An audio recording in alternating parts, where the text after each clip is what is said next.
हमारी संगति होगी वैसी हमारी सोच और फैसले होंगे। क्या आप इस बात पर विश्वास करते हैं? रामायण की मुख्य पात्र रानी कैकई का उदाहरण ही देखिए। बहुत ही सुंदर, बुद्धिमानी और युद्ध कला में पारंगत थी, इसलिए राजा दशरथ की बहुत प्रिय भी थी। इतने गुणों के कारण भी उनकी खराब संगति ने उनका नाम खराब कर दिया कि आज कोई भी अपनी बेटी का नाम कैकई नहीं रखता। सौतेली माँ और ईर्ष्या का क्या नतीजा होता है यह बताना चाहें तो एक ही नाम जहन में आता है, कैकई।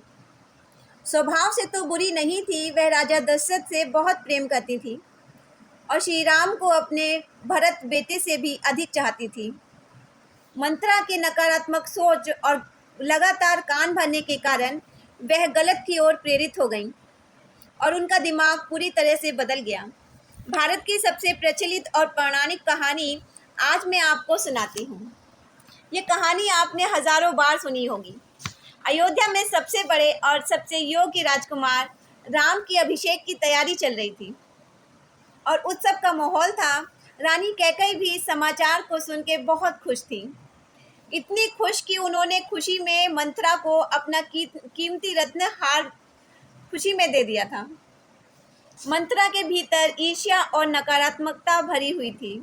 उसने कैकई को बधाई देने की बजाय ताने मारे कि रानी तुम कितनी अज्ञानी हो। राम राजा बन जाएंगे तो कौशल्या राजमाता बन जाएंगी और तुम उनकी दासी बनकर रह जाओगी। भरत का भविष्य तो अंधकार में डूब जाएगा। कैकई ने शुरुआत में तो मंत्रा को डांट दिया और राम के प्रति अपने प्रेम को भी जताया, लेकिन नकारात्मकता की एक खास बात होती है, अगर इसे बार बार सुना जाए तो यह सच लगने लगती है। मंत्रा ने कैकई के मन में असुरक्षा का बीज बो दिया था। कैकई को लगने लगा कि शायद मंत्रा ही उसकी सच्ची हितैषी है। नकारात्मक संगति का असर यह हुआ कि कैकई की विवेक बुद्धि पूरी तरह से नष्ट हो गई।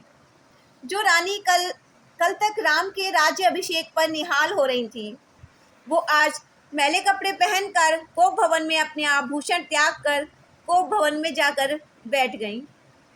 उन्होंने राजा दशरथ से यह दो वरदान मांग लिए जो रघुकुल को हिला कर रख दिया: भरत का राज्य अभिषेक और राम को 14 वर्ष का वनवास।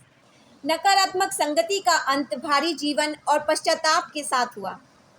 मंत्रा जैसी सोच वाली औरत की बात मानकर कैकई ने वह पा लिया जो वो चाहती थी, लेकिन बदले में उसने वो सब कुछ खो दिया जो उसके जीवन का आधार था। राजा दशरथ श्री राम के साथ अपने द्वारा किए गए अन्याय को वह सह नहीं पाए और उन्होंने प्राण त्याग दिए। कैकई अपने सुहाग से हाथ धो बैठी। जिस भरत के लिए कैकई ने ये सब कुछ किया, उसी भरत ने माँ कैकई पे कार्य को देखकर उनके सारे संबंध तोड़ दिए। भरत ने उन्हें माँ कहने तक से इनकार कर दिया।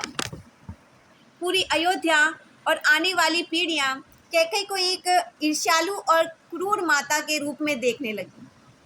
कैकई का जीवन सचमुच आत्मग्लानि से भर गया। वह महल में रहते हुए भी एकाकी और अपमानित जीवन जीने को मजबूर हो गई, क्योंकि एक गलत इंसान की सोच को अपने दिल में जगह दी थी। जैसी संगति होती है वैसी ही फल देती है।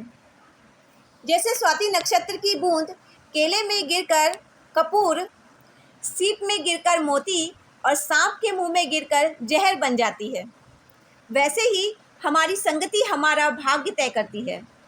नकारात्मक लोग उस ऊर्जा सूचक होते हैं। वे हमारी सोच, हमारी उत्साह और हमारे रिश्तों को अपने कड़वाहट से भर देते हैं। हमें ऐसे लोगों से दूर रहना चाहिए जो हमें दूसरों के खिलाफ भड़काते हैं। जीवन को सरल और सुंदर बनाए रखने के लिए यह बेहद ज़रूरी है कि हम अपने आसपास सकारात्मक सोच और अच्छी संगति वाले लोगों को जगह दें। जय श्री कृष्ण।